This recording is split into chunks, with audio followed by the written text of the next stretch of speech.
सुदामा जी महाराज की दशा को देख करके भगवान सुदामा को अपने महल में लाए। मेरा मित्र सुदामा, सुदामा को बड़े सुंदर स्नान भगवान ने करवाए।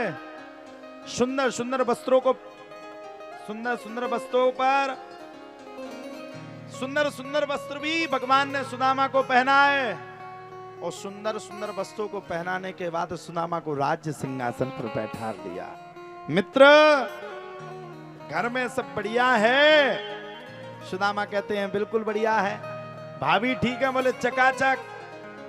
बोले घर परिवार ठीक है? बोले चकाचक। बोले आज से वही ठीक होगा। बोले भाभी ने मेरे लिए क्या संदेश भेजा? बोले भाभी ने कहा है, एक मास दुई पाख में दो एकादशी हो, सो प्रभु दीन दयाल जो नित प्रतिदिन हो मोय। जब इतनी बातों को सुना तो भगवान ने भी कह दिया, जाओ मेरी भाभी से कह देना होनी थी सो हो गई, अब ना ऐसी हो, और भाभी तेरे द्वार पे नित्य द्वादशी हो। जाओ सुदामा जी महाराज कह देना, भाभी तेरे द्वार पे नित्य द्वादशी होए। अब सुदामा जी महाराज भगवान से कुछ छुपा रहे थे। भगवान ने देखा, अरे मित्र क्या छुपा रहे हो? बोले कुछ नहीं। अरे बोले वैसे क्या छुपा रहे हो? देखा तो भगवान ने पोटली को पकड़ करके, सुदामा जी महाराज की पोटली को पकड़ करके बड़े एक सांस में पोटली को मांगना प्रारंभ कर दिया। और पोटली को जैसे ही मांगना प्रारंभ किया तो एक मुट्ठी चावल को भगवान ने पाया, एक लोक सुदामा को दान में दे दिया। दूसरी मुट्ठी चावल को भगवान ने पाया तो दूसरा लोक सुदामा को दान कर दिया। यहां तक कि कहा जाता है भगवान ने तीसरी मुट्ठी चावल को पाया तो 3 लोग सुदामा जी महाराज को दान कर दिए। जब 3 लोग वो तीसरी मुट्ठी चावल को तीसरी मुट्ठी चावल को पाने वाले थे, इतने में रुक्मणी ने हाथ पकड़ लिया। अरे महाराज सबका छू दे दोगे? घर परिवार दे दोगे? सब बेच बांट डालोगे? भगवान बोले, जो भक्त मेरी भक्ति करता है उसको मैं अपना सर्वस्व लुटाने की दम रखता हूं। माता लक्ष्मी ने भी एक मुट्ठी चावल को पाया और महाराज एक सांस में श्री लक्ष्मी होने का आशीर्वाद प्रदान कर दिया। जब श्री लक्ष्मी होने का आशीर्वाद प्रदान किया तब तो प्यारे कहा जाता है, सुदामा जी महाराज की कुटिया पर भगवान ने आदेश किया। क्या कहा भगवान ने? सुदामा जी महाराज की कुटिया के लिए भगवान ने आदेश किया, जाओ मेरे मित्र सुदामा के लिए सुंदर से सुंदर महल बनाओ। विश्वकर्मा भगवान पहुंचे तो सुशीला ने रोक दिया, महल बनेगा तो सबसे पहले पड़ोसियों के बनेंगे, तब मेरा बनेगा। और तुम्हारे पास अगर भगवान आते तो तुम कहती कि पहले इनका करा दो, हमारा बना दो। महल को बनाया। सुदामा जी महाराज कुछ दिन तक द्वारकापुरी में रहे और पैदल पैदल जब लौट करके आए और भगवान की माया को देखा तो प्रणाम किया और भगवान का गुणानुवाद कर करके बहुत बहुत बहुत धन्यवाद किया। ये थी सुदामा जी महाराज की पूर्ण कथा। अंत में भगवान के लोक को गए। यही भागवत कथा है। आगे चल करके सुखदेव बाबा ने, सब लोग ध्यान पूर्वक सुनना, 10 मिनट में कथा को विश्राम देंगे। आगे चल करके भगवान ने फिर से संपूर्ण कथा को सुनाया। सुखदेव बाबा कहते हैं, राजा परीक्षित दत्तात्रेय के 27 गुरुओं का वर्णन आया।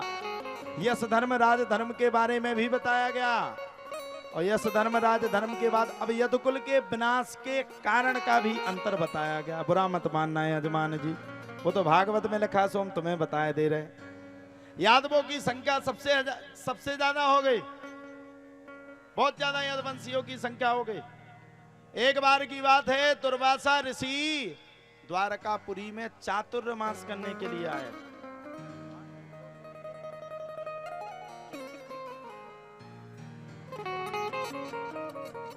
दुर्वासा ऋषि चातुर्मास करने के लिए आए। और जैसे ही चातुर्मास करने के लिए दुर्वासा ऋषि आए, तो दुर्वासा ऋषि ने चातुर्मास जैसे किया तो कुछ यादवों के लड़कों ने गर्भवती स्त्री बनने का नौटंकी की। दुर्वासा ऋषि ने 1-2 बार तो भगा दिया, जाओ भैया।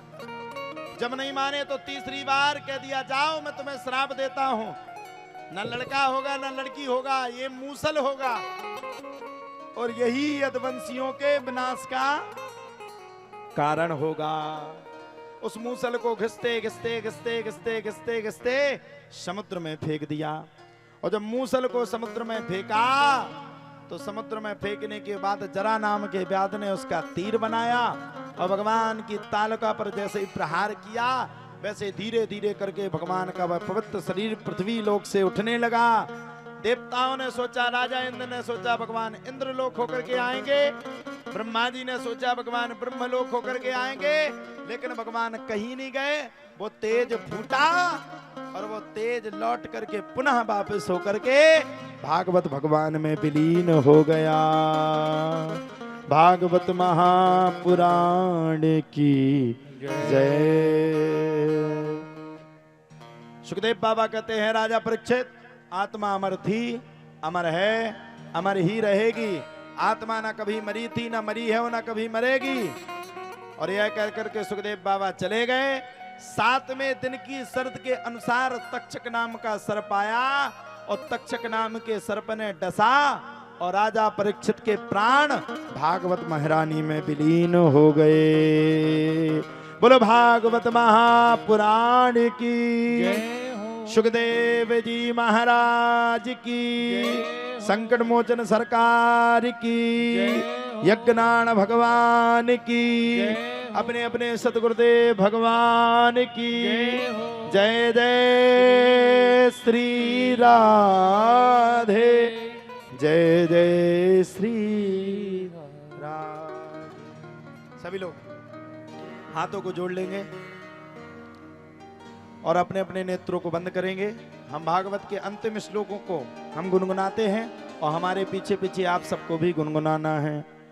नाम संकीर्तनम यस्याः, नाम संकीर्तनम यस्याः, नाम संकीर्तनम यस्याः, सर्व पाप प्रणाशिनम, सर्व पाप प्रणाशिनम, प्रणामो दुख समनस तम नमामि हरिं परम, तम नमामि हरिं परम।